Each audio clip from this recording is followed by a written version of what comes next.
Salutations, ici Geoffrey de Formaclet, vidéo sur la 5e phase dans le protocole alimentaire pour améliorer son microbiote intestinal. Après donc la 4e phase qui a été dédiée à l'introduction des légumes crus, on passe maintenant à la 5e phase qui va consister à introduire progressivement des légumes amylacés riches en amidon tels que pommes de terre, patates douces, le panais, potimarron ou encore le topinambour. Les amidons sont plus difficiles à digérer que les fruits, mais ils présentent l'avantage de fournir une source d'énergie durable avec des aliments relativement modérés en index glycémique, utiles également et surtout pour augmenter l'apport calorique d'une manière équilibrée. En précisant que bien évidemment ce protocole alimentaire n'est pas un régime cétogène, c'est un protocole alimentaire qui permet petit à petit de réintroduire dans son assiette des aliments le plus naturels possible afin de améliorer la capacité de son système digestif à pouvoir digérer un maximum d'aliments. Après, bien évidemment, naturel ne veut pas dire qu'il y ait des effets indésirables, mais néanmoins, dans ce protocole alimentaire, voilà, on ne bannit pas, comme dans le régime cétogène, les sources de glucides. De toute façon, dans la 4e phase, il y avait, ou la 3e phase plutôt, il y avait l'apport de fruits crus et mûrs, de préférence pour l'apport de micronutriments. Ensuite, des légumes crus. Et puis là, l'apport de légumes amidonnés pour justement avoir cette source de glucides complexe. Voir si déjà, dans un premier temps, on arrive à correctement les digérer. Et puis si c'est le cas, du coup, en bénéficier pour justement, comme je l'ai dit précédemment, pouvoir bénéficier d'un apport calorique plus important sans se goinfrer de protéines et de lipides de source animale. Concernant la quantité d'amidon à consommer, ça va dépendre en fait de l'activité physique, notamment de la pratique sportive et puis du métier que l'on fait et également des objectifs personnels. Si par exemple vous avez une activité sédentaire et vous êtes en surpoids et vous réalisez au maximum 2 séances de remise en forme par semaine, là vous devriez limiter la consommation d'amidon au strict minimum. À l'inverse, si vous avez le même profil mais vous êtes en sous-poids, vous pouvez essayer, là en revanche, d'augmenter progressivement la quantité d'amidon. Ainsi, ça dépend en fonction de vos besoins, perte de poids, maintien ou prise de poids. Vous ajusterez du coup la consommation des légumes amylacés tout en maintenant un apport adapté en protéines et en lipides en fonction de votre poids de forme. Comme pour les phases précédentes, commencez par, une cuillère à café, c'est peut-être trop petit, mais l'idée, c'est de commencer par une cuillère à café, puis après d'augmenter progressivement avec une cuillère à soupe jusqu'à atteindre en fait des portions, on va dire, qui va représenter la taille d'une pomme de main, voire même 2 pommes de main par rapport à chaque repas.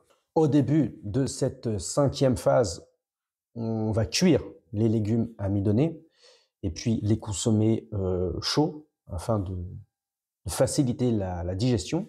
Une fois qu'on tolère bien la consommation des légumes amylacés cuits et chauds, après on va essayer de les consommer froids. Donc après les avoir refroidis plusieurs heures.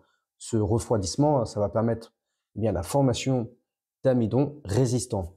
Et ces amidons refroidis sont plus difficiles à digérer, mais ils offrent des bienfaits notables comme apparemment en agissant comme prébiotiques et aussi comme un effet anti-inflammatoire sur la muqueuse intestinale.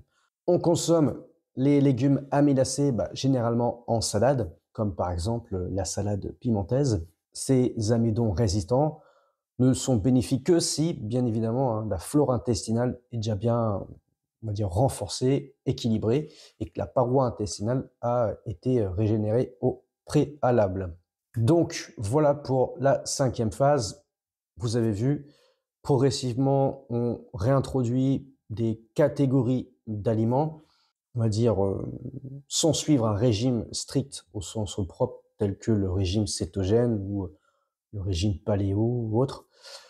L'idée, c'est d'essayer d'introduire les aliments.